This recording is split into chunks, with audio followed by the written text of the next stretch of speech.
Bonsoir à tous, bienvenue sur 8 Mont-Blanc. Voici les titres que nous allons développer en ce jeudi 30 juin. Le tennis club de Faverges a inauguré ses tout nouveaux terrains. Le but, développer son école de tennis et plus globalement ce sport en Haute-Savoie.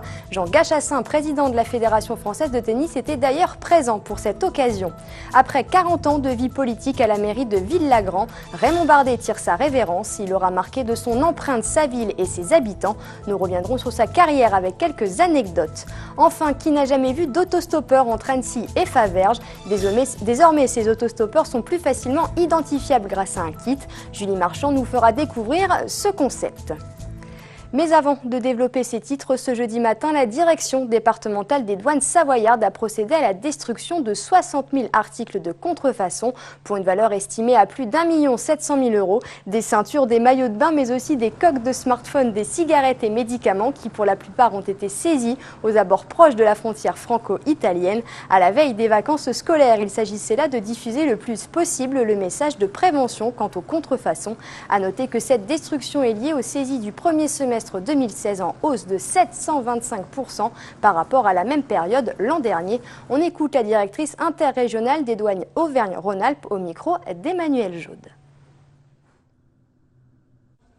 L'intérêt d'un marché illicite, c'est d'abord de rapporter.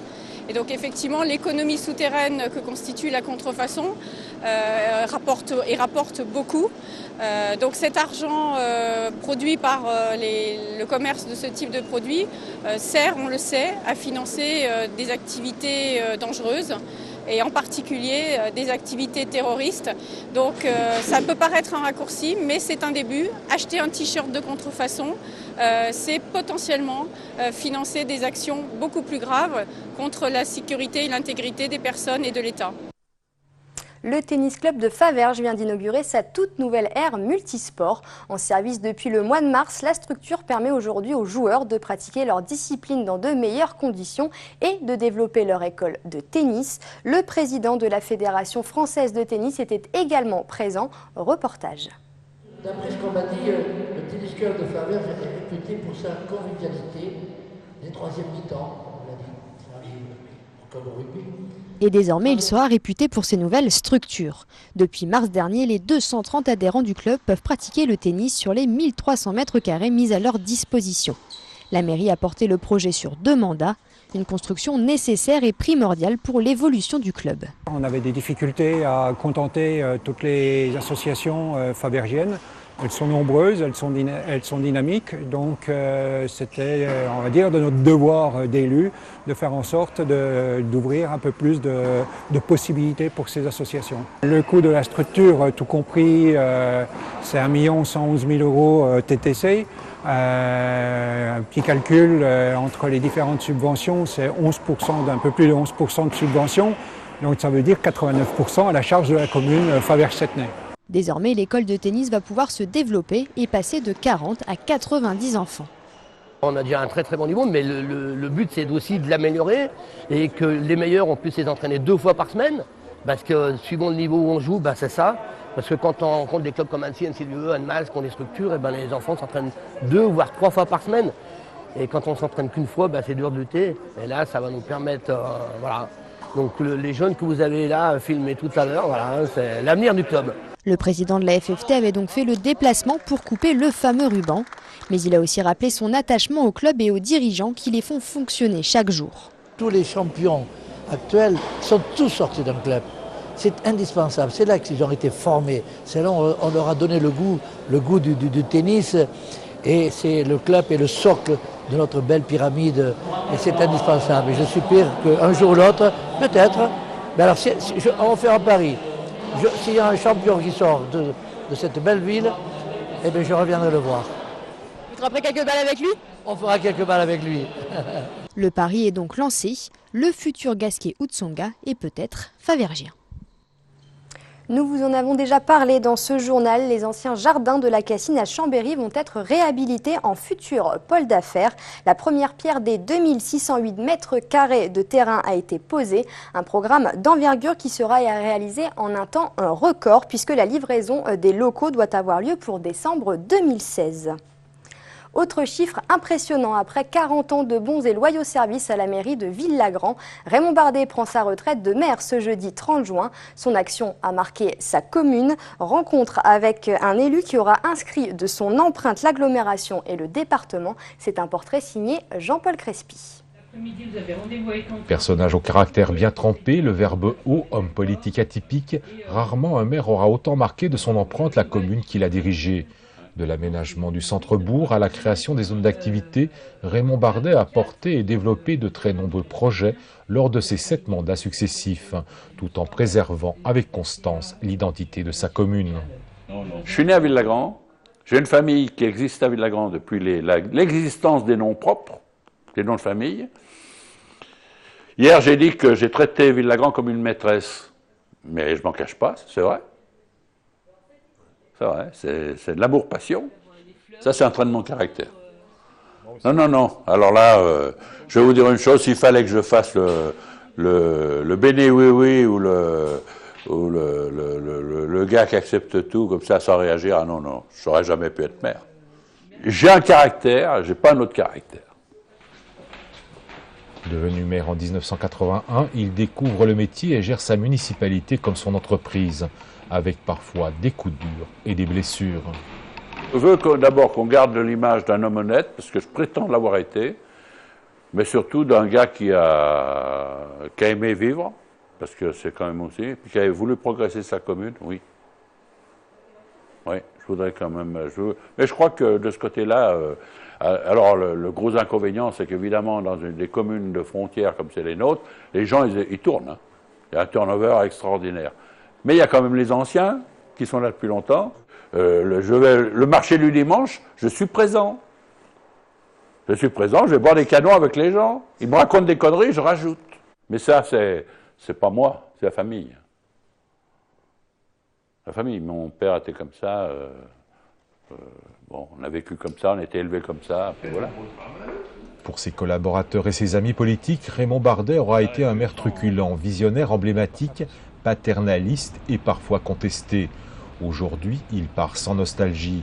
En 40 ans, il aura redessiné sa commune pour lui donner aujourd'hui les capacités de relever tous les défis qu'une cité frontalière doit à ce jour affronter.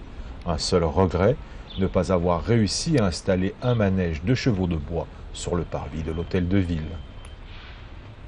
On parle d'une initiative originale à présent, plus spontanée que le covoiturage. L'autostop organisé ou amélioré permet d'attendre un conducteur ou de récupérer un passager sur des arrêts prédéfinis et sécurisés. Les conducteurs et les passagers sont visibles grâce à des identifiants distribués gratuitement dans un kit en mairie.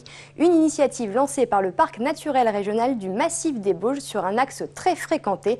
Ce sont plus de 25 000 véhicules par jour et jusqu'à 40 000 en saison qui empruntent cette route entre Annecy et Faverges avec souvent une seule personne à son habitacle. Julie Marchand a fait un petit peu de stop pour nous. Un sourire hésitant, un pouce en l'air et parfois même une pancarte.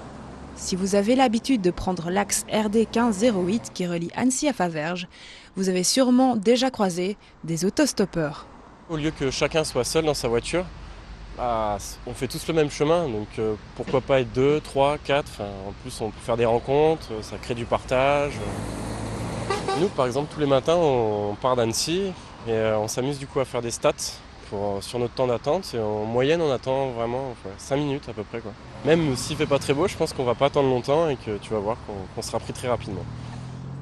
Il aura fallu attendre à peine 2 petites minutes. 2 minutes pour qu'une première voiture s'arrête. La conductrice préfère ne pas être filmée. Qu'à cela ne tienne, nous nous retrouvons dans la voiture de Philippe 10 secondes plus tard. Souvent les gens stoppent parce que déjà, ça ne coûte rien de prendre des gens, ça permet d'échanger des fois. Et puis si ça peut aider, quoi, les gens ils ne sont ni sur mes genoux, ni sur mes épaules, donc je n'ai pas à les porter. Donc je vois pas pourquoi effectivement je me priverais d'avancer les gens sur une destination X, quoi. Notre conducteur est charmé par l'action et décide de s'inscrire tout de suite. Après quelques questions en règle, Vous êtes permis de conduire ? Non. Il reçoit sa vignette qui le rendra visible pour les autostoppeurs qui, eux, porteront un bracelet fluo. Vous souhaitez une bonne journée. Pour compléter le dispositif d'autostop organisé, 17 panneaux sont situés à des endroits stratégiques sur l'axe pour faire du stop en toute sécurité. Malgré cela, l'initiative est encore trop peu connue.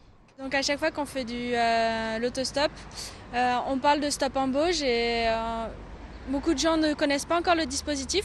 Donc là, on a pu inscrire la personne au dispositif et donc lui coller sa vignette sur son pare-brise puisque ça sera plutôt un conducteur qu'un autostoppeur.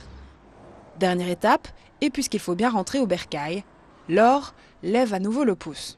Mais jamais très longtemps. Mercredi soir, la statue de Saint-Pierre a été installée pour la première fois dans la cathédrale qui porte son nom du côté de la Tarentaise.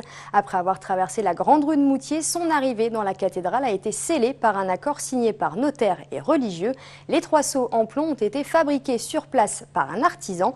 Mais cet événement est surtout l'occasion de fêter un anniversaire bien particulier. Olivia Boisson nous en dit plus. Saint-Pierre est désormais véritablement à l'honneur à la cathédrale de Moutier.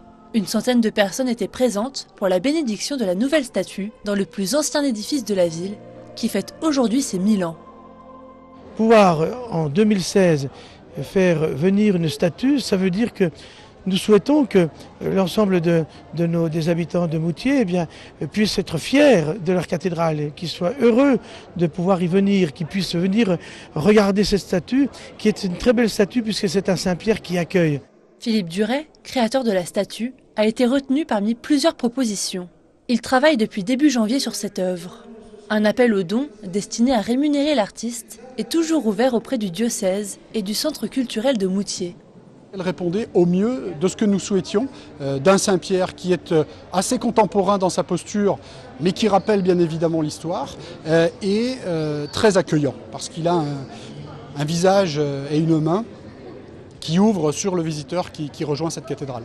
Suite aux derniers attentats, les Français sont de plus en plus nombreux à franchir les portes des églises. C'est le cas à Moutier, une ville de 4000 habitants. On sent que les gens ont de plus en plus envie d'entrer dans une église. Et quand ils y entrent, eh bien, ils sont très, très touchés. Il y a des gens qui osent, il y a des familles, il y a des enfants, il y a des jeunes. Alors je suggère que vraiment on puisse faire le maximum pour que nos églises restent ouvertes, pour que vraiment toute personne puisse y entrer. Le 2 juillet prochain, la cathédrale de Moutier accueillera la chorale Ma Belle Voix pour un concert dès 21h. Puis le 3 juillet, ce sera au tour de la chorale italienne Coro Verres de fêter l'anniversaire du bâtiment le plus photographié de la ville. C'est la fin de cette édition. Merci à tous de l'avoir suivi. Tout de suite après, vous retrouvez Fanette de Buisson dans Solidarité qui s'intéresse à la cinémathèque des Pays de Savoie et de l'Ain. Très belle soirée et à demain.